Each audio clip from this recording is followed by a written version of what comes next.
Bonjour à tous, j'espère que vous allez bien, c'est Amaury de Tonquédec, c'est Allo la Martingale, soyez les bienvenus dans la libre antenne de votre argent. Aujourd'hui, une spéciale crypto, rien que pour vous. On voit que le marché se réveille, on a reçu beaucoup de questions, continuez à nous les envoyer. Je rappelle le principe de Allo la Martingale, si vous nous découvrez, vous nous laissez un message sur la hotline WhatsApp de la Martingale en cliquant sur le lien qui est dans notre Linktree, qui est un petit peu partout sur nos réseaux, ou alors à l'ancienne, vous nous écrivez directement par SMS au 07 49 76 11 67. Tout est permis ici, l'argent n'est pas un tabou, que vous soyez investisseur débutant ou confirmé, on vous répondra. Question, objectif, situation, plus vous nous mettez de contexte, mieux on pourra vous aider. Et ensuite, on appelle les meilleurs experts pour vous répondre. Au programme du jour, record du Bitcoin, record historique. Est-il encore temps d'investir ? Au contraire, faut-il vendre ? Ethereum, lui, est à 20% de son record de 2021. Que se passe-t-il ? Un petit peu les mêmes questions. Et puis les altcoins, vont-ils enfin se réveiller ? Va-t-on avoir une alt season comme on l'a connu lors des précédents cycles ? Bref, beaucoup de choses à voir pour vous, investisseurs et investisseuses de Allo la Martingale.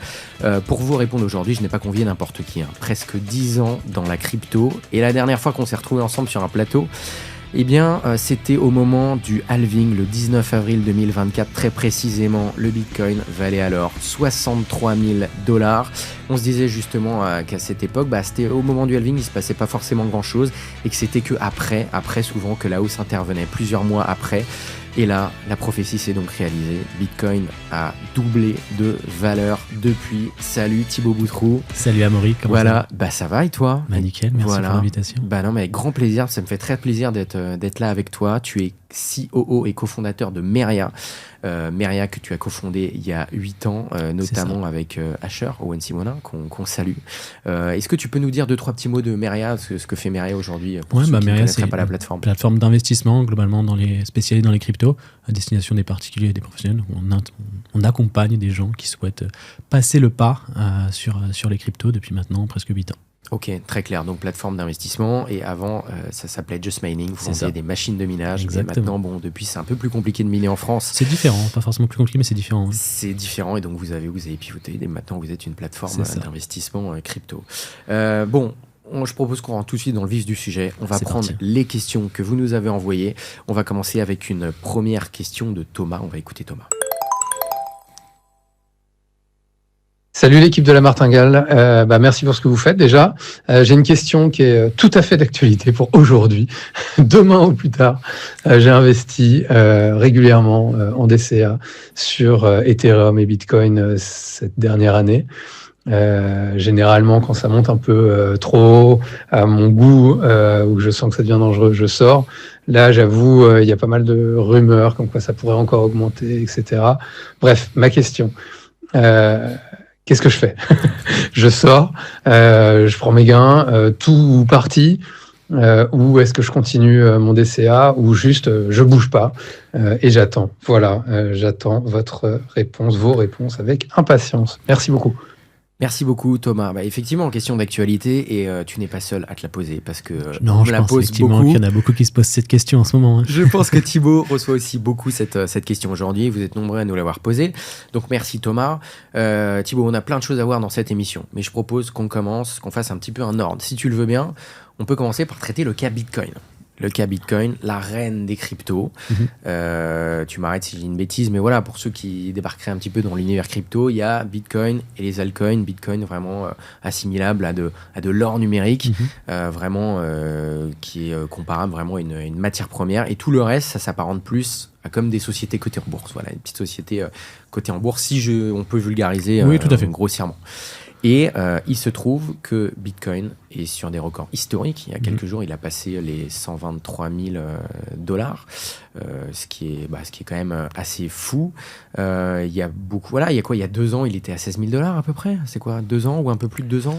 Au moment du Covid, on était redescendu dans des ordres de grandeur assez bas. Mais même après le Covid, tu vois, on a eu un trou sur 2022 qui a été une année très compliquée, 2023 qui a été une année d'un peu de reconstruction, et 2024, il y avait plusieurs étapes à valider l'idée pour partir sur un run, ces étapes-là, c'était l'arrivée des ETF qui amenaient beaucoup de liquidités fraîches.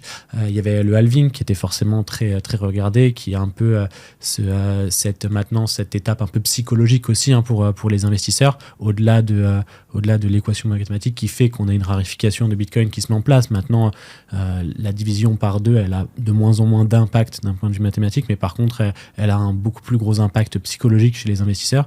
Et puis, on a eu l'élection aussi américaine en fin d'année qui a aussi remis encore un voyant vert supplémentaire sur les marchés, ce qui fait qu'on a eu tout ce qu'il fallait, entre guillemets, en 2024 pour partir sur un run sur Bitcoin qui se poursuit maintenant en 2025.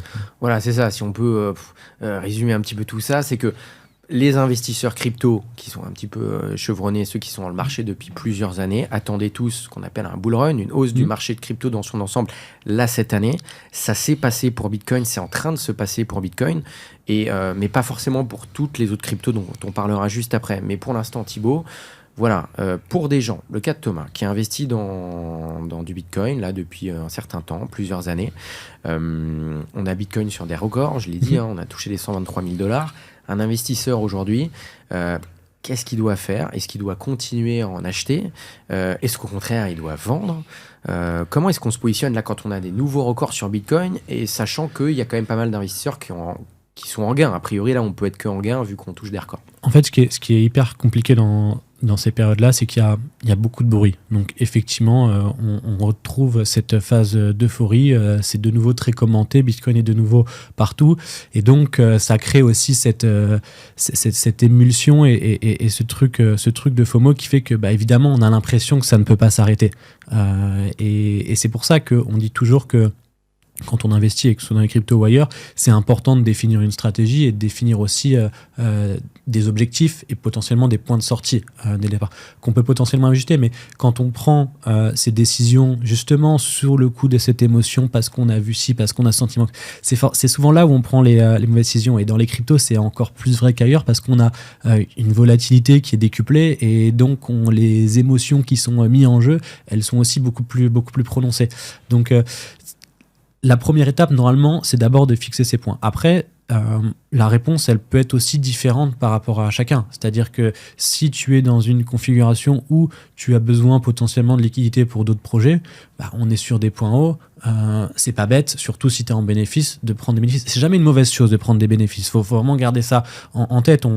Dans les cryptos, on veut toujours aller chercher le x10, le x100. Pour le coup, les gens que je connais qui ont gagné vraiment beaucoup d'argent dans les cryptos, c'est pas des gens qui font des grands multiples, c'est des gens qui ont pris régulièrement leurs bénéfices, qui sont pas tombés justement dans ce piège d'avoir l'impression que ça peut monter éternellement. Et puis après, plus ton capital grandit, plus tu peux aussi te permettre d'aller chercher des pourcentages de gains qui sont plus faibles, parce que forcément ça fait des plus gros PNL. Donc l'enjeu, c'est surtout de savoir, est-ce que toi aujourd'hui tu es à l'aise avec ce prix-là et ce bénéfice-là? Si oui, prends des bénéfices, c'est jamais une mauvaise chose de prendre des bénéfices.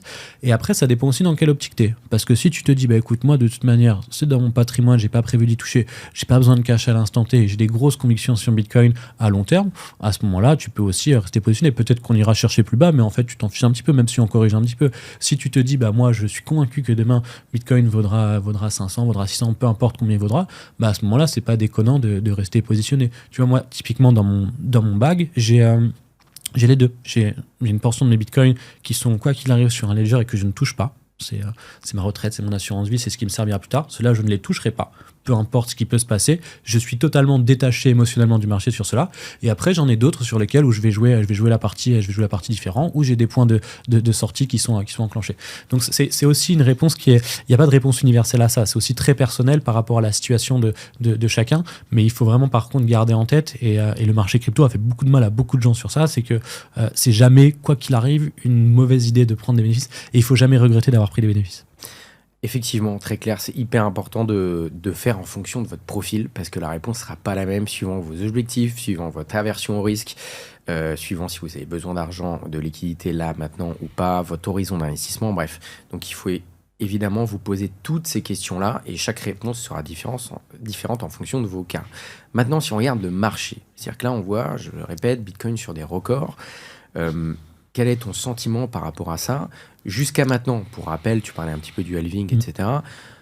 Le marché crypto, jusqu'à aujourd'hui, était globalement un marché cyclique, avec des cycles de 4 ans rythmés par le halving. Il y a le halving. En gros, il y a une diminution par 2 des nouveaux bitcoins émis sur le marché. Et quelques mois plus tard, à chaque fois, on a une hausse de bitcoin, puis des altcoins. Là, pour l'instant, on parle de bitcoin uniquement.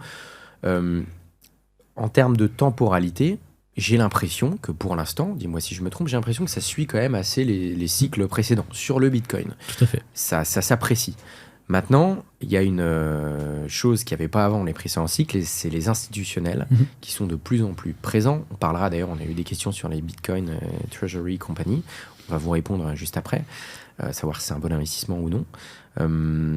Mais il y a ces institutionnels avec les ETF. On voit qu'a priori, la hausse de Bitcoin, pour l'instant, a été surtout soutenue par des institutionnels. Est-ce que la question est assez simple là, c'est que si on se concentre uniquement sur Bitcoin, où est-ce qu'on en est dans le cycle, si cycle il y a là maintenant tout de suite? Écoute, ce qu'on voit, c'est qu'il y a encore un engouement qui est très marqué. Donc si tu veux, à court terme, c'est pas surprenant qu'on puisse aller chercher des points encore plus hauts. Tu l'as dit, pour l'instant, les cycles ils sont respectés. Et si on prend vraiment la temporalité exacte des derniers cycles, le top marché devrait nous amener sur octobre-novembre. Tu vois. Alors après, chaque cycle est différent et a ses spécificités, mais si on regarde à peu près la moyenne de ce qui s'est fait sur les derniers, ça nous amène à là. Donc on est en plein dans la bonne temporalité et dans le bon timing.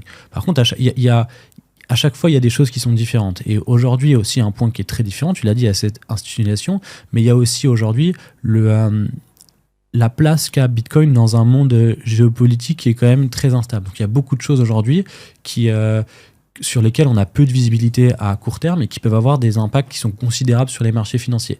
Et ça, Bitcoin est très sensible à ça et réagit généralement assez fort à ça.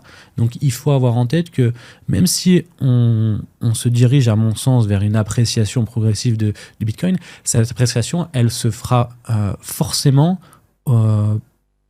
en passant par des corrections d'envergure plus ou moins importante. Et il faut être capable d'accepter ça. Je veux dire, aujourd'hui, si tu me dis dans 48 heures, Bitcoin, il est à 150 ou à 80, pour moi, les deux scénarios sont possibles et il n'y en a pas un qui me choque plus que l'autre et il n'y en a pas un qui changera mes convictions sur Bitcoin à long terme. Par contre, effectivement, l'impact émotionnel, il sera difficile pour les investisseurs. Sur le long terme, ça, évidemment, et d'ailleurs, là, avec cette question-là, quand tu parlais un petit peu de géopolitique, on va se demander aussi si Bitcoin, est-ce que Bitcoin peut avoir un rôle de valeur refuge? Est-ce qu'aujourd'hui, il répond à ces critères-là pour être une vraie valeur refuge, entre guillemets, pour l'instant? Mais d'abord, pour finir sur cette histoire de cycle, évidemment que, il faut être long terme, etc. Ça, on l'a déjà dit pas mal de fois ici ou ailleurs. Maintenant, si on regarde ce cycle, donc tu es plutôt d'accord avec moi sur le fait que pour l'instant, les cycles sont respectés. Là, tu estimes, alors encore une fois, personne n'a de boule de cristal ici, on ne sait pas voilà ce qui va se passer. Mais si on regarde juste en termes de temporalité par rapport aux autres cycles, effectivement, tu dis un point haut vers novembre, octobre, à peu près de cette année. Ça veut dire que pour toi, si pour toi la hausse n'est pas terminée, c'est quoi sur Bitcoin? C'est quoi les critères? Alors, quand on dit que la hausse n'est pas terminée, ça ne veut pas dire que demain matin, on ne peut pas prendre moins 20%. Faut bien le préciser. Ça veut dire qu'on estime que là, ce qu'on est en train de dire avec Thibaut, c'est de se dire, pour ce cycle-là, de 2025, on estime qu'a priori, le Bitcoin devrait retrouver des nouveaux points hauts. Maintenant, ça ne veut pas dire qu'il repassera par des points bas entre-temps. Mais si on regarde ce cycle-là, toi, c'est quoi les métriques que tu regardes? Est-ce qu'il y a des choses que tu regardes en particulier, un faisceau d'indices? C'est quoi ton faisceau d'indices pour te dire, à part la temporalité, qu'est-ce que tu regardes pour te dire là, je pense qu'on est sur un point ou au contraire, je pense qu'on n'y est pas? Pour moi, il y a trois points qui sont importants. T'as les liquidités qui vont entrer, les liquidités qui rentrent par les institutionnels. Donc ça, cette appétence, on peut la mesurer, elle est documentée et globalement, elle faiblit pas, elle a plutôt même tendance à augmenter. Donc ça, c'est un point qui fait que ça veut dire qu'il y a quand même de la liquidité fraîche qui va continuer à rentrer sur le marché, donc qui vont potentiellement dans le sens d'une appréciation.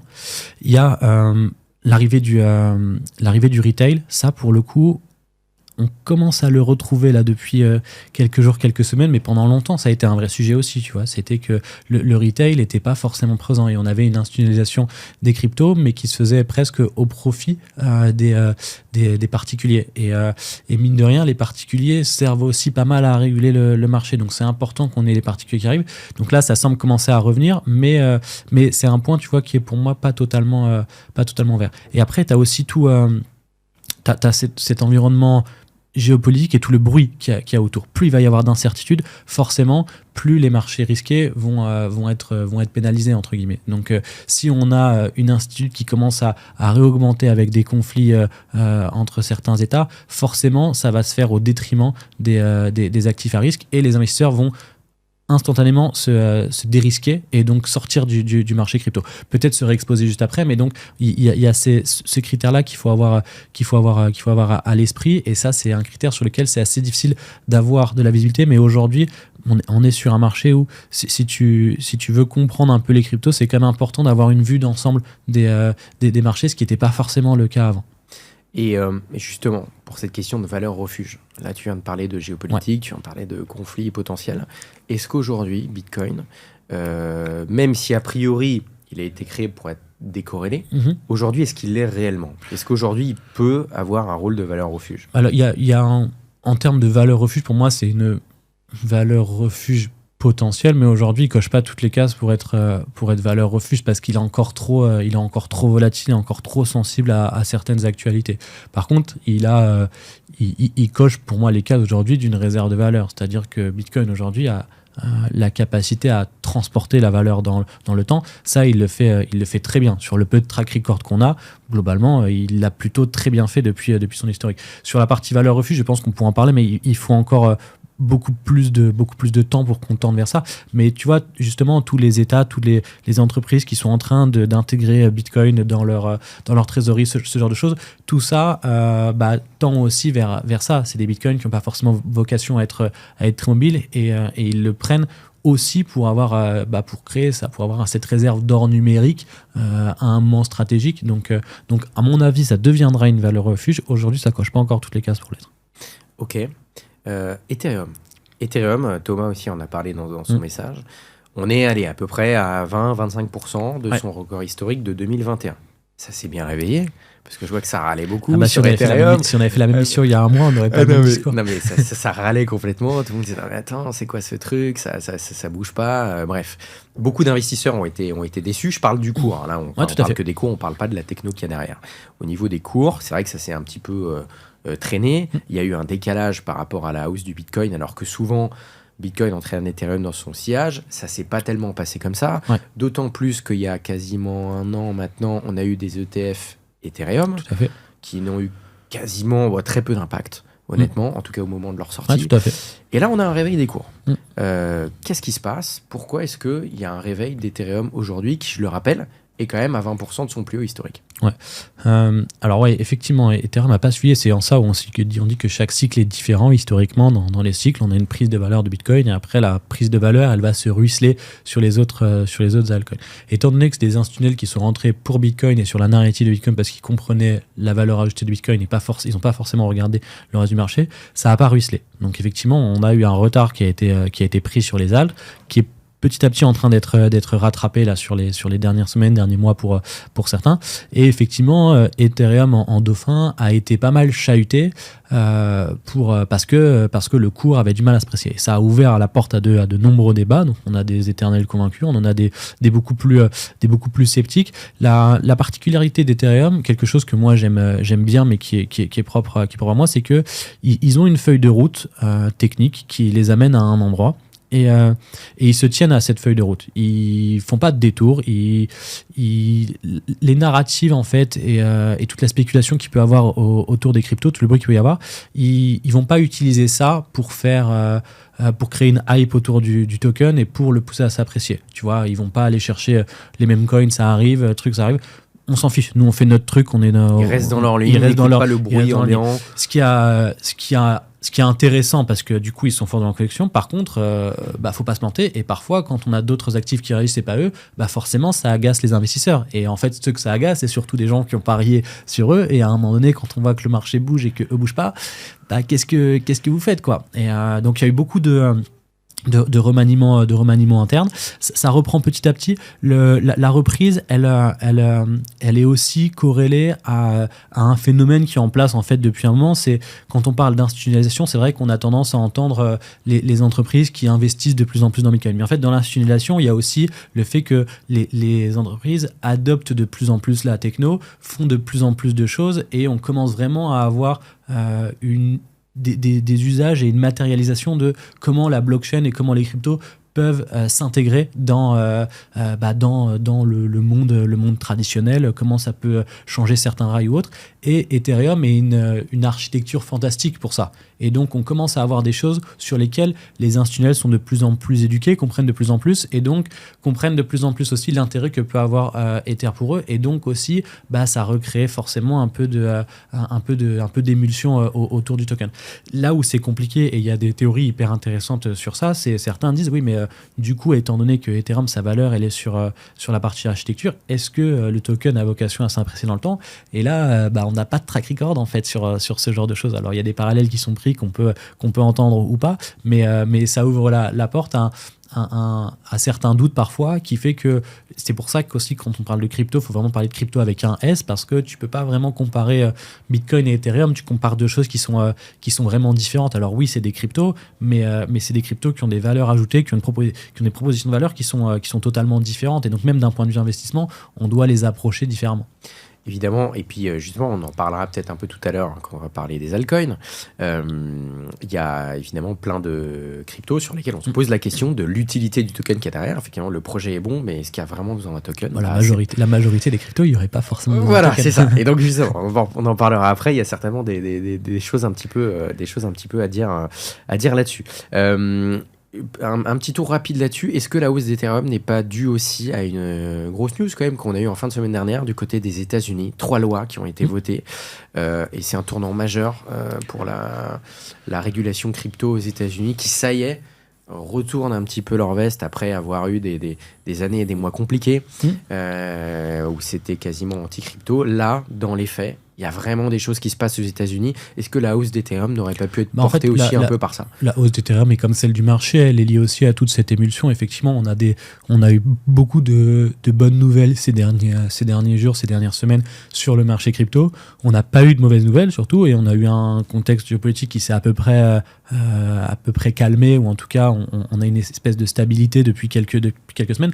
Donc tout ça fait que forcément, pour le marché, c'est positif. Et naturellement, quand le marché reprend des couleurs, là, on fait revenir du retail, on fait revenir plein de choses, et donc toutes les cryptos en bénéficient un peu. Donc cette hausse d'Ether bénéficie ça. Forcément, celles qui sont dans le haut de tableau, généralement, récupèrent un peu plus de liquidité que celles qui sont dans le moins de tableau et qui sont moins visibles. Donc c'est aussi ça qui fait que Ethereum prend de la valeur au même titre que d'autres actifs comme Solana, comme Cardano, etc. quoi. Ok, donc il ne s'est pas spécialement passé un truc en particulier sur Ethereum pour que ça prenne de la valeur. Non. C'est, là, on suit la cascade de marché Exactement. classique, Bitcoin, puis Ethereum, puis peut-être le reste. Voilà. Exactement.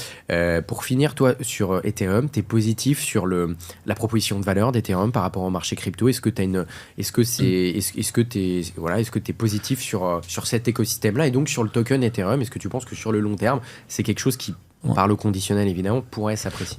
Alors ça dépend où tu mets le long terme, tu vois. Si on se projette à 10 ans, la seule crypto sur laquelle je mise les yeux fermés, c'est Bitcoin. À 10 ans, Ethereum, pour moi, il y a encore certaines étapes à valider avant de pouvoir vraiment aller sur la partie token, j'entends. La partie infrastructure, j'ai pas trop de doutes. La partie token, je pense qu'il y a beaucoup de choses qui vont faire que, est-ce que finalement dans le monde de demain ça va être nécessaire et utile, mais en tout cas à court terme, j'ai encore effectivement des convictions même sur le token. Ok, très clair. Bon, je propose qu'on écoute un message que nous a laissé Clotilde, qui elle se posait des questions sur les altcoins. On l'écoute. Salut Amaury, toute l'équipe de la Martingale. J'avais une question pour vous aujourd'hui. J'ai investi il y a plus d'1 an dans des altcoins. Entre-temps, donc certaines se sont valorisées, notamment avec l'élection de Trump, mais j'ai pas vendu parce que je pensais qu'on allait avoir une alt season, ou comme le dernier cycle, que la plupart des cryptos allaient prendre beaucoup de valeur, et du coup je comptais vendre à ce moment-là, du coup plutôt vers mi-2025. Aujourd'hui, je suis en négatif sur l'ensemble de mon portefeuille. Du coup, je me demandais, est-ce qu'on peut espérer que le marché de la crypto s'apprécie dans sa globalité, ou est-ce qu'il vaut mieux vendre les pertes, ou au contraire continuer à acheter? Voilà, merci beaucoup à tous. Merci beaucoup Clotilde pour ta question que se posent pas mal d'investisseurs. On a parlé de Bitcoin qui est là sur des records, ça s'apprécie. On a dit qu'a priori, encore une fois, prenez pincette avec ce qu'on dit, la hausse n'est pas terminée pour ce cycle-là. Ethereum qui se réveille pas mal. Il y a quelques altcoins qui se sont réveillés, mais c'est quand même très dur là. En termes de temporalité, il y a aussi beaucoup d'investisseurs qui ont été déçus d'Ethereum, mais je parle même pas du reste. Là, il y a quand même des portefeuilles. Je pense que là, j'ai pas regardé tout le marché dans les moindres détails et tout, mais là, il y a encore quelques semaines, on pensait typiquement, si je prends le mois de mai, on pensait honnêtement, moi personnellement, je pensais qu'au mois de mai, on aurait une alt season qui aurait démarré, qui aurait déjà commencé, etc. Si on se calquait sur les cycles précédents, je trouve, d'un point de vue personnel, qu'il y avait un retard quand même sur les altcoins par rapport au cycle précédent. Et là, il y avait carrément des niveaux de bear market sur certains altcoins, voire des altcoins qui étaient en deçà de leur niveau de bear market. Ouais, Mais c'est le monde à l'envers. On se dit, qu'est-ce qui se passe ? Puis en plus, on a eu un faux départ, c'est-à-dire qu'après l'élection de Trump, on a eu 2-3 derniers mois 2024 qui ont été assez canons et où on a eu des altcoins qui se sont emballés et en fait qui ont corrigé derrière. Et donc on a eu un cas de beaucoup de gens qui ont débouclé en fait des positions Bitcoin en fin d'année dernière en disant on est sur des points hauts avec Bitcoin, on touche les 100, etc. Je vais me désexposer et je vais me mettre sur des altcoins puisque ça va faire comme les cycles précédents et les altcoins. Et en fait, les altcoins se sont fait exploser, donc ils ont même perdu le bénéfice qu'ils ont fait sur Bitcoin. Donc ça, c'est une configuration qu'on a même chez beaucoup de gens de la crypto, beaucoup de gens qui sont dans cet écosystème au quotidien qui ont été un peu piégés par ce cas de figure-là. Donc ouais, c'est un gros sujet. Il y a deux choses. La première, c'est que on est aussi dans un marché aujourd'hui qui est beaucoup plus large que précédemment. On a beaucoup de tokens. Donc forcément, aujourd'hui, il n'y a pas suffisamment de liquidité entrante pour alimenter l'ensemble des tokens. Donc même pour moi, si on part en alt season, il y a un monde dans lequel où tout ne s'appréciera pas. Et miser sur les bons chevaux, ça va pas être évident. Il y a plusieurs manières de le faire. On peut regarder les narratives, donc les sujets qui sont un peu en tendance. Donc on parle beaucoup du RWA, on parle de la DeFi, de ce genre de choses. Donc essayer de trouver les bons tokens dans ces narratives-là.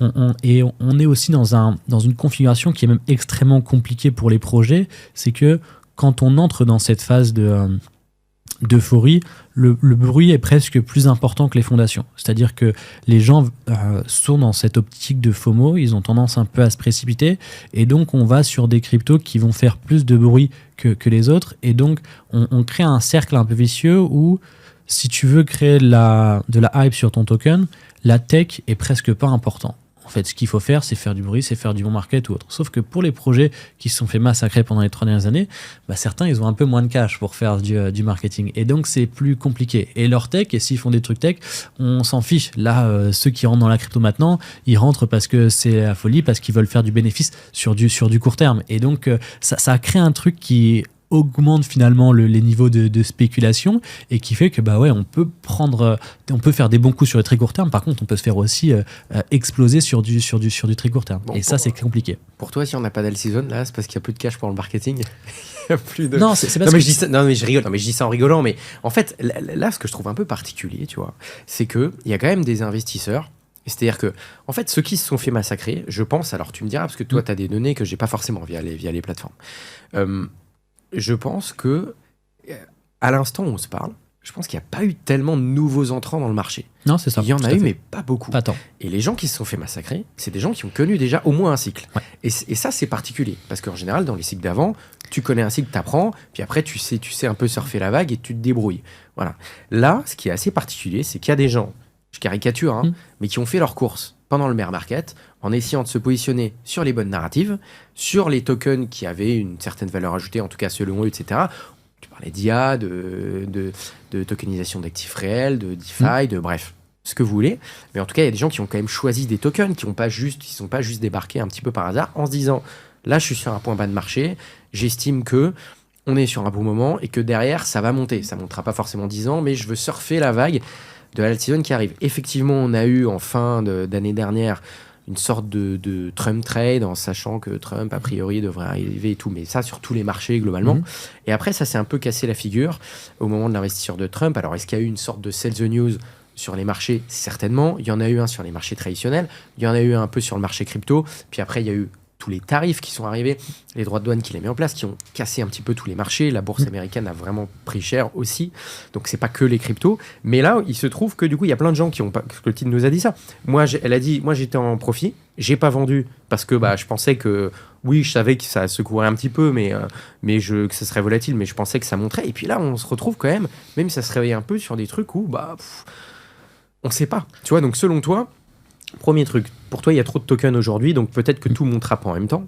Mais est-ce que finalement, une question que je me pose, on parlait du retail. Est-ce que finalement, ce qui faisait pas aussi la alt season les autres fois, c'était le retail? Bien sûr. L'arrivée du retail. Est-ce que le retail, pour toi, c'est simple comme question, déjà, est-ce qu'il va arriver? Est-ce que tu crois au fait que le retail va arriver? Je pense qu'il va revenir, peut-être pas dans les mêmes proportions et dans ce qu'on a pu connaître. Ce sera forcément différent. Et ce qui est délicat, c'est que si tu regardes depuis le début de l'année, globalement, toutes les news qu'il y a autour des cryptos, c'est quoi? C'est soit institutionnalisation, telle banque s'y met, les ETF, machin, des trucs qui parlent pas forcément au retail. Donc en fait, cette espèce d'institutionnalisation médiatique aussi des cryptos, elle peut créer parfois pour certains un sentiment de en plus Bitcoin il est à 100 000, c'est trop tard, les cryptos c'est fini, je veux dire là, les news qu'il y a autour de ça je les comprends plus, tu vois, c'est con, mais quand on parlait de NFT dans le dernier cycle, des choses comme ça, c'est des choses qui touchaient directement les gens. Là aujourd'hui les news qu'il y a, elles sont sur les stablecoins ou autres, c'est des trucs qui touche pas les gens, ça leur parle pas, c'est trop technique, c'est trop compliqué, et donc il manque quelque chose pour embarquer les gens. Donc ça fait que le retail a effectivement du mal à revenir, et naturellement pour que des gens puissent sortir en bénéfice, il faut qu'il y ait des gens qui rentrent, et naturellement dans les précédents cycles, généralement ceux qui sont les perdants, c'est les derniers arrivés, et ceux qui sont arrivés avant qui peuvent sortir parce qu'il y a des retail et des gens un peu moins aguerris qui rentrent. Si on n'a pas ce cas de figure là, forcément c'est plus compliqué. Mais tu penses que qu'est-ce qui pourrait faire arriver le retail? Parce qu'en général, c'est souvent la hausse qui attire la hausse. C'est-à-dire en fait, souvent ce qui se passe, c'est Bitcoin, enfin ce qui s'est passé les cycles précédents, Bitcoin était déjà très haut. Donc là, je dis Bitcoin c'est trop tard, qu'est-ce qui reste? Donc je vais essayer de choper les trains qui n'ont pas monté, les altcoins, et là ils montent, puis ça monte, puis après évidemment, oui, c'est ceux qui arrivent les derniers qui se font un petit peu avoir là-dessus. Est-ce que tu penses que ce schéma, il peut se repasser là pour ce cycle-là? Ou alors tu dis finalement les gens ils sont presque trop avertis? C'est-à-dire tout le monde en fait non, s'est positionné avant. Ça c'est pas le cas. Non, mais tu crois ou pas? C'est même loin de... Je pense qu'il y a de plus en plus de médias crypto, de plus en plus de trucs. Est-ce que tu te dis finalement les gens qui s'intéressent à l'émission, ils ont tous ça en tête, donc personne va réinvestir là et il va rien se passer? Je pense qu'il reviendra quand même. On le voit, tu vois, typiquement un des indicateurs pour mesurer ça, c'est la place de Coinbase, tu sais, dans le classement de l'App Store, tu vois. Et si tu regardes, je crois qu'ils étaient genre 300, 400 il y a un mois, ils sont revenus dans le top 50 là. Donc tu vois, ça c'est des indicateurs pour montrer que globalement le retail est en train de venir. Une autre chose qui me fait dire ça, c'est que on a aujourd'hui des grosses plateformes qui sont de plus en plus fortes, qui ont de plus en plus de budget et qui investissent massivement en marketing. Donc l'expérience utilisateur aujourd'hui pour débuter dans les cryptos, elle est quand même extrêmement simplifiée. Et en plus, on a aujourd'hui les établissements traditionnels qui commencent à s'y mettre. Donc on va arriver dans un moment où acheter de la crypto, ce sera classique, ce sera même logique d'en avoir dans son patrimoine. L'autre point qui peut aussi diluer ça, c'est que ça devient aussi de plus en plus facile d'acheter des actions et d'avoir un patrimoine diversifié. Donc finalement, les gens, peut-être que quand ils avaient à un moment donné, je dis une bêtise, mais 1000 euros à investir, et peut-être qu'en 2021, ils ont mis les 1000 euros sur les cryptos, aujourd'hui, ils vont peut-être mettre un petit peu sur la bourse, un petit peu sur ci, un petit peu sur ça, et donc tu as peut-être aussi une dilution et peut-être un petit peu moins de capitaux qui vient sur la crypto. Et l'autre sujet, c'est que on a aussi une multitude de cryptos aujourd'hui. Donc forcément, quand il y a de l'argent qui rentre, elle rentre aussi, elle est diluée dans toutes les cryptos, et donc forcément, ça crée des effets de hausse qui sont un peu moindres. Et un autre point encore, c'est que plus tu es dans cet écosystème, plus tu restes longtemps, plus tu es impliqué, plus tu le comprends, plus tu repositionnes en fait tes convictions sur Bitcoin, un peu sur Ether ou autre, mais ce qui fait que même les OG ou les gens qui sont là depuis longtemps, ils ont des positions qui sont quand même de plus en plus consolidées sur les gros. Et donc, ils vont aller faire des coups sur d'autres petits alts. Mais j'ai l'impression qu'il y a un peu moins ce truc des cycles précédents où on voulait faire beaucoup de choses, où il y avait des gens qui n'étaient pas du tout exposés sur Bitcoin. Aujourd'hui, des gens qui sont impliqués dans la crypto qui ne sont pas du tout sur Bitcoin, c'est assez rare à trouver, tu vois. Ok, et donc là, par rapport à tout ce que tu dis, le fait que oui, de plus en plus de gens s'intéressent quand même aux cryptos, c'est de plus en plus facile d'y accéder, même si c'est aussi de plus en plus facile d'accéder à d'autres classes d'actifs, donc ça dilue un petit peu aussi les budgets des investisseurs qui à l'époque auraient peut-être fait que de la crypto, alors que là maintenant ils vont peut-être faire des ETF, de la bourse, etc. en plus. Il y a les institutionnels, ok, mais selon toi, est-ce que, à part Bitcoin et Ethereum, pour un particulier aujourd'hui, je te parle de quelqu'un qui n'est pas un pro de l'invest, est-ce qu'il y a encore des coups à faire, entre guillemets, sur le reste du marché, franchement? Bien sûr, il y a encore des coups à faire. Après, on va arriver petit à petit aussi à une taille de marché où les coûts ne seront pas les mêmes que ceux qu'on a pu connaître. C'est-à-dire que faire des x10 ou des fois plus sur du très très court terme, naturellement, ça va devenir de moins en moins possible, sauf pour des gens qui sont extrêmement impliqués. Et même pour des gens qui sont extrêmement impliqués, ça demande vraiment beaucoup de recherche, de travail, et c'est beaucoup de risques. Donc ça va arriver de moins en moins.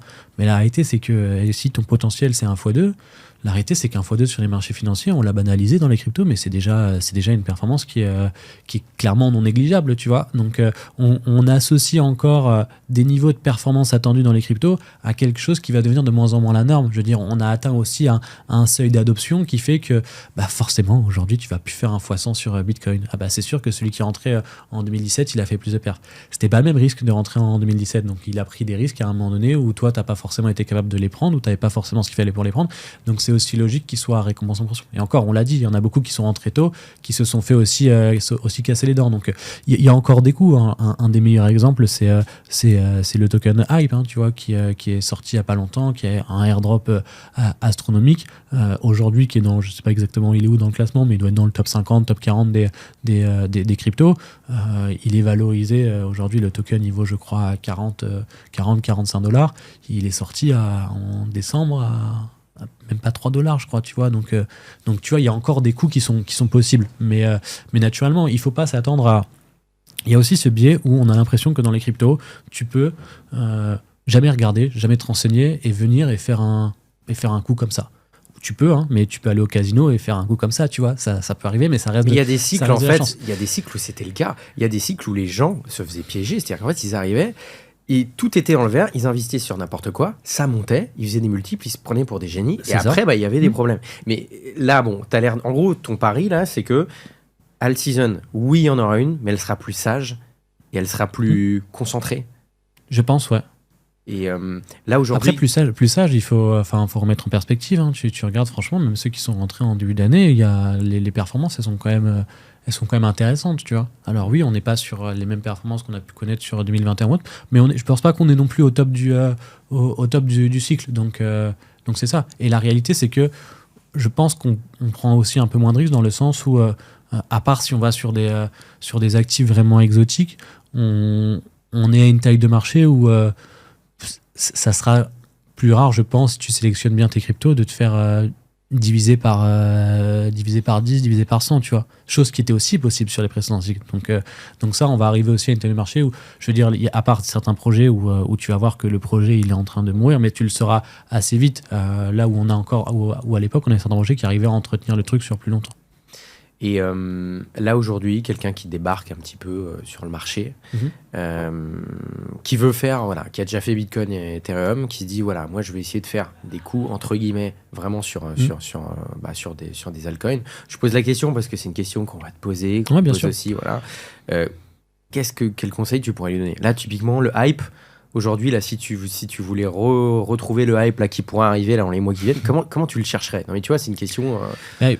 Globalement, déjà, quoi qu'il arrive, passer un peu de temps. Il ne faut pas que tu t'attendes à chercher les meilleurs coups si tu ne peux pas passer de temps dessus. C'est le même rapport que dans l'immobilier, tu vois. T'attends pas à trouver le meilleur appart de la région et faire le meilleur levier si tu passes 1 heure par semaine sur le bon coin, tu vois. Tu as des gens qui vont être beaucoup plus qui vont forcément avoir accès à des meilleures informations. Dans la crypto, c'est la même chose. Si tu peux pas passer beaucoup plus de temps, ne va pas chercher des trucs qui sont entre guillemets inaccessibles pour toi. Donc pour moi, il faut regarder un peu les narratives, regarder un peu les news, regarder ce qui se fait. Voilà, aujourd'hui, ce qui est bien en tendance, c'est le RWA, c'est la DeFi. Donc tu regardes un peu c'est quoi aujourd'hui les gros actifs qui sont là-dedans. Tu peux suivre aussi un petit peu les réseaux et les gens qui en parlent. Et après, on va rentrer dans ce moment où faudra aussi être pragmatique et être capable d'enregistrer progressivement des bénéfices et pas attendre que ça monte éternellement. Là, si tu avais 3 narratives à la mode, entre guillemets, je dis à la mode parce que c'est des narratives qui peuvent être intéressantes d'un point de vue tech, mais il y a aussi des narratives qui, techniquement, ne donneront rien à ce cycle-là, mais qui seront porteuses sur les marchés. Là, on parle uniquement du point de vue de l'investisseur. Si tu devais, et c'est pas un conseil d'investissement, c'est juste des idées comme ça, si tu devais rider entre guillemets 3 narratives, là où tu te dis, ok, il y a une émulation, il y a un truc qui se passe là pour les prochains mois, c'est quoi les 3 narratifs que tu regarderais? Moi, je mettrais vraiment RWA et DeFi à peu près au même niveau. Je pense que la narrative IA, elle existe aussi, mais vraiment, il y a peu de tokens qui sont capables de l'apporter. Il y a, tu vois, j'en parlais avec un collègue, la Bitensor, où il y en a certains chez nous qui ont des bonnes convictions sur ce token-là. Moi, je l'ai pas assez creusé pour avoir une vraie opinion, mais voilà, je vois des gens dans l'écosystème qui sont assez impliqués sur ce type d'actifs. Mais voilà, aujourd'hui, pour moi, c'est les 3 narratifs qui sont en tendance avec l'IA que je mets quand même de côté parce qu'il y a très peu de tokens aujourd'hui qui sont capables de réellement la représenter. Et après, il y a un truc aussi qui est délicat, c'est que tu peux avoir des projets qui ont de la super tech ou qui font des trucs super sympas, mais où le token n'est pas forcément bien pensé, où le token va pas forcément s'apprécier. Et tu vois, il y a eu le cas, j'en avais parlé sur BFM il y a quelques mois, où c'était Ondo Finance, qui est donc un des gros projets sur la narrative RWA, où le protocole enregistrait sur la semaine, ils avaient enregistré plusieurs records en termes de TVL, donc le nombre de liquidités qui est sur le projet. Ils avaient eu une mise à jour tech qui avait bien fonctionné, etc. Donc vraiment top. Sur la semaine, le token, le marché avait pris, il y avait une mauvaise nouvelle, le Bitcoin avait perdu de la valeur, tout le marché avait perdu, le token il avait perdu 35% sur la semaine.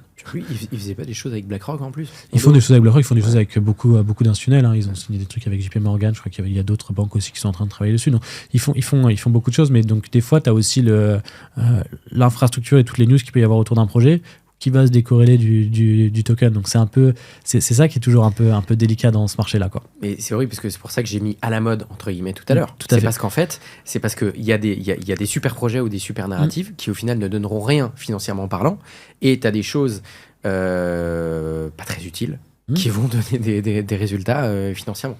Donc c'est un peu compliqué de et d'ailleurs, tu vois, dans les trucs très peu utiles, pour moi, tu vois, il y a la narrative des meme coins qui a été très en tendance en 2024, qui s'est quand même pas mal calmé en 2025. Mais pour moi, il y a certains meme coins qui ont vocation à rester installés sur le marché, tu vois. Des actifs comme Dogecoin, comme Shiba ou autres, sur les gros. Pour moi, il y a encore des coups intéressants à faire, mais en ayant en tête que là, on est sur du hyper risqué parce qu'il n'y a pas de fondamentaux techniques. Par contre, il y a toute une dimension communautaire, il y a toute une valeur, tu vois, certes. Je pense qu'on aura à un moment donné peut-être un ETF sur le Doge, et aujourd'hui, Doge incarne assez bien la valeur de la communauté Internet, tu vois. On n'a pas de valeur d'actifs financiers aujourd'hui qui représente la communauté d'Internet. Ça a quand même une valeur, tu vois, tout ce qui se passe sur Reddit, sur les réseaux ou autres. Aujourd'hui, Doge incarne ça. Peut-être qu'à un moment donné, les marchés financiers vont se dire ça se price, ça c'est intéressant de l'avoir dans mon portefeuille. Donc il y a des choses aussi comme ça qui peuvent exister, qui peuvent être un peu intéressantes. Donc sur une diversification d'un portefeuille crypto, c'est pas inintéressant de prendre une petite allocation et peut-être de tenter justement des coups comme ça. Mais il faut que ça reste pour moi une petite allocation du portefeuille proportionnelle en fait au temps et à l'énergie que tu peux attribuer à ce marché. Très clair. J'avais peut-être une dernière question là-dessus. C'était quoi Oui, je voulais parler quand même des NFT. Ouais. Les NFT. Est-ce que c'est fini les NFT? Financièrement parlant, je parle. Ouais, j'entends. Alors en fait, les NFT, donc là, il y a eu un gros regain sur les derniers jours. On a eu beaucoup de volume qui est repassé.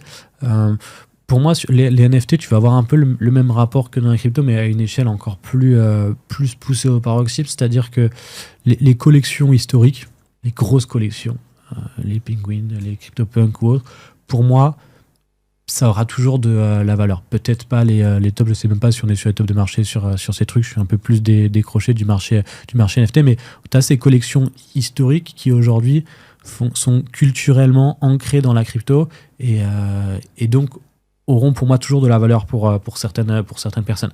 C'est faut être vigilant parce que c'est un peu moins liquide quand même que certains marchés, donc il faut l'avoir.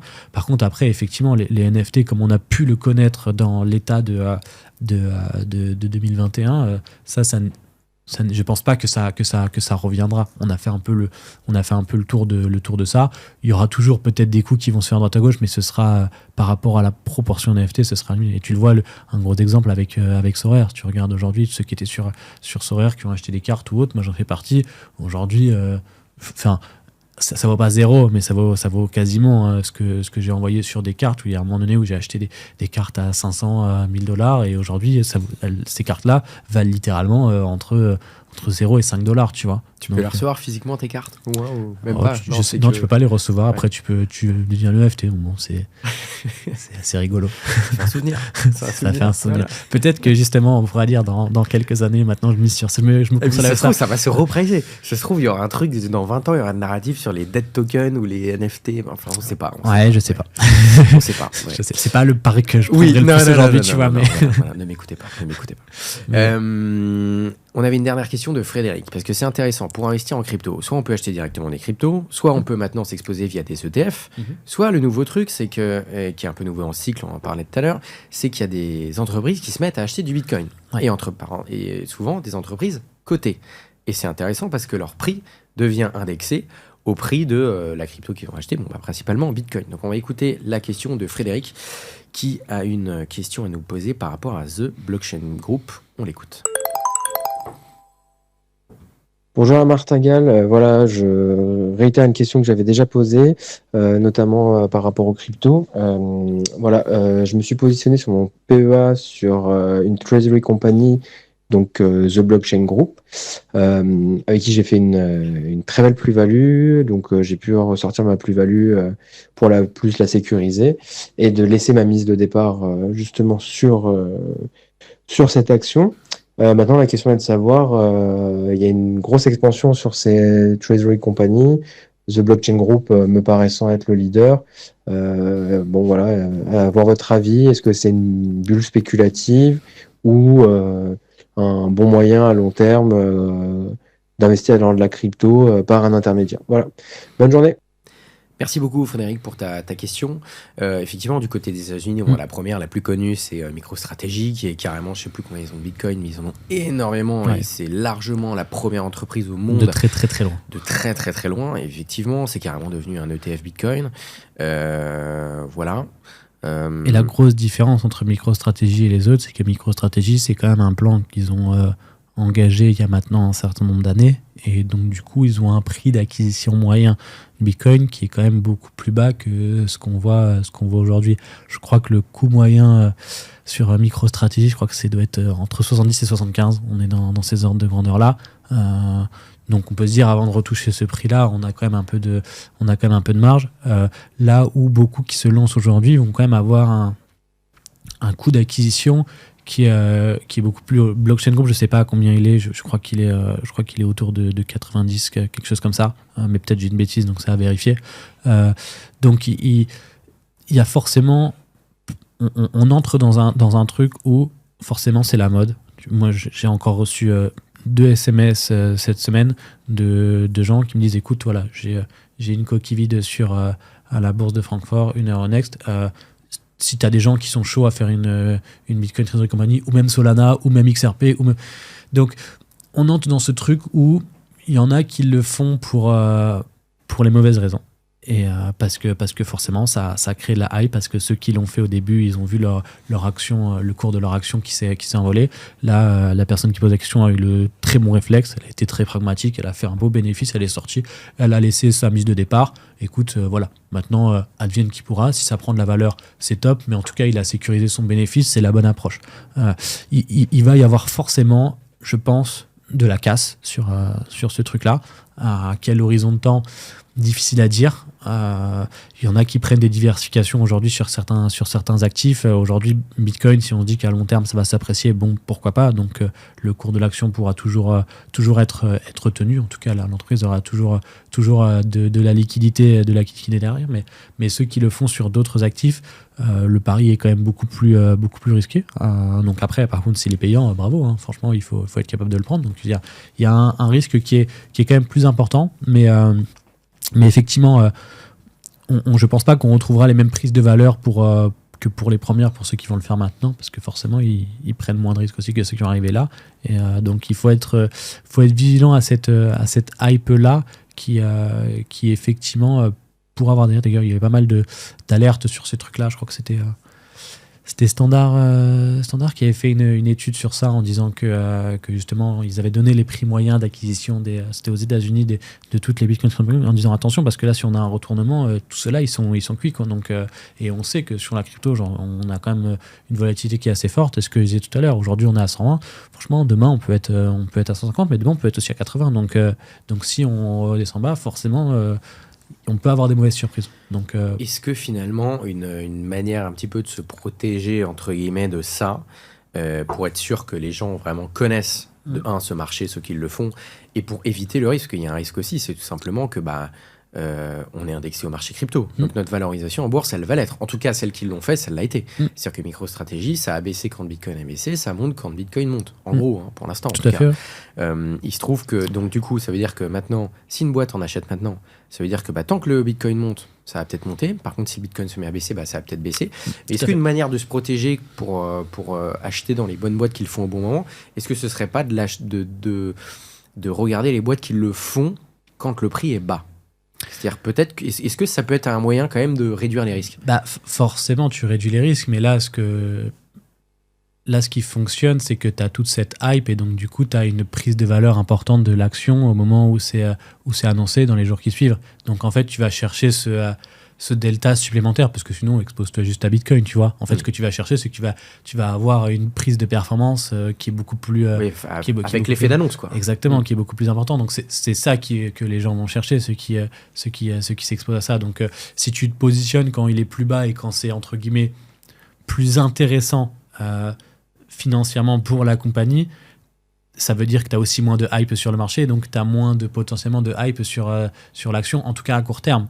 Si tu prends le bon bet, ça peut revenir sur du moyen long terme. Mais donc c'est aussi ça. Et là aujourd'hui, beaucoup de gens qui vont entrer, ils vont venir pour faire une entrée-sortie en fait. Ils vont venir chercher l'effet d'annonce à court terme et après sortir, tu vois.